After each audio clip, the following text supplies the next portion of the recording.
नमस्कार, स्वागत आहे तुमचे आपल्या खोल चर्चा या चॅनलवर। आज पुन्हा एकदा एक नवीन माहिती घेऊन तुमच्यासाठी सज्ज झालो आहोत। सध्या लाडकी बहीण योजना सगळीकडे अगदी धुमाकूळ घालत आहे आणि ह्या योजनेचा लाभ अनेक महिलांनी घेतलेला देखील आहे। तरीही सावध व्हा, ही एक चूक तुम्हाला महागात पडू शकते आणि तुमच्या हातातले 1500 रुपये तुम्हाला गमवावे लागू शकतात। त्यामुळे नेमकं तुम्हाला काय करायचं आहे, कुठली काळजी घ्यायची आहे याविषयीचा आजचा हा व्हिडिओ बनवलेला आहे। तर व्हिडिओ शेवटपर्यंत आवर्जून ऐका। मुख्यमंत्री माझी लाडकी बहीण योजनेत आता मोठा बदल करण्यात आलेला आहे। लाडकी बहीण योजनेत होणारे घोटाळे पाहता सरकारने हे पाऊल उचललेले आहे। त्यामुळे या नवीन बदलात तुम्ही जर ती चूक केली तर तुम्हाला महागात पडण्याची शक्यता दाट आहे आणि 1500 रुपयाच्या निधीला गमवावे लागण्याची शक्यता देखील दाट आहे। त्यामुळे नेमकी कुठली चूक तुम्हाला टाळायची आहे हे आपण जाणून घेऊया। बघा, राज्य सरकारनं काही दिवसांपूर्वी या योजनेसाठी अर्ज दाखल करण्याची मुदत वाढवली होती। त्यानंतर आता राज्य सरकारनं या संदर्भात आणखी एक मोठा निर्णय घेतला होता। मुख्यमंत्री माझी लाडकी बहीण योजनेचे अर्ज केवळ अंगणवाडी सेविकांकडून मंजूर केले जातील असा निर्णय राज्य सरकारनं घेतलेला आहे। महिला व बाल विकास विभागाकडून या संदर्भातील शासन निर्णय जारी करण्यात आलेले आहे। आता नेमका शासनाचा निर्णय काय आहे हे आपण थोडक्यात बघूया।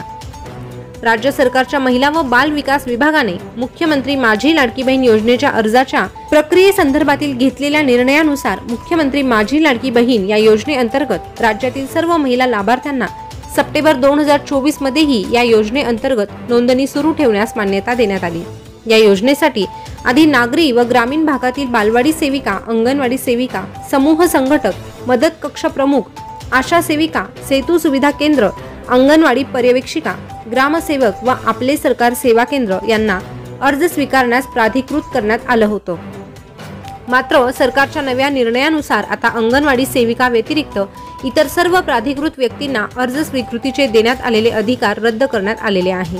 या निर्णयानुसार आता फक्त अंगणवाडी केंद्रात अंगणवाडी सेविका मार्फत अर्ज स्वीकारण्यास मान्यता दिलेली आहे। त्यामुळे जर तुम्ही अर्ज भरताना 11 पर्यायामधून अंगणवाडी सेविका हा पर्याय क्लिक केला नाही तर तुम्हाला अडचण येणार आहे, कारण इतर पर्याय सध्या बंद करण्यात आलेले आहे। त्यामुळे आता अंगणवाडी सेविका यांना अर्ज स्वीकारण्यास प्राधिकृत करण्यात आलेले आहे। जर तुम्ही इतर पर्याय निवडला तर तुम्हाला अडचण येणार आहे आणि कदाचित तुम्हाला योजनेच्या निधीपासून मुकावे देखील लागण्याची शक्यता दाट आहे। त्यामुळे तुम्ही अजूनही जर अर्ज भरला नसेल तर तुमच्यासाठी मुदतवाढ झालेली आहे। त्यामुळे या संधीचा लाभ घ्या आणि अर्ज करा। पण अर्ज करताना ही एक गोष्ट मात्र लक्षात ठेवा, नाहीतर या योजनेचा लाभ तुम्हाला मिळणार नाही। तर बघा, संपूर्ण माहिती देण्याचा पुरेपूर प्रयत्न या व्हिडिओच्या माध्यमातून तुम्हाला केलेला आहे। नवीन अपडेट जाणून घेण्यासाठी आपल्या खोल चर्चा या चॅनलला सबस्क्राइब करा, त्यासोबतच शेजारचं बेल बटन प्रेस करायला विसरू नका। पुन्हा भेटूया नवीन माहिती सोबत, तोपर्यंत धन्यवाद।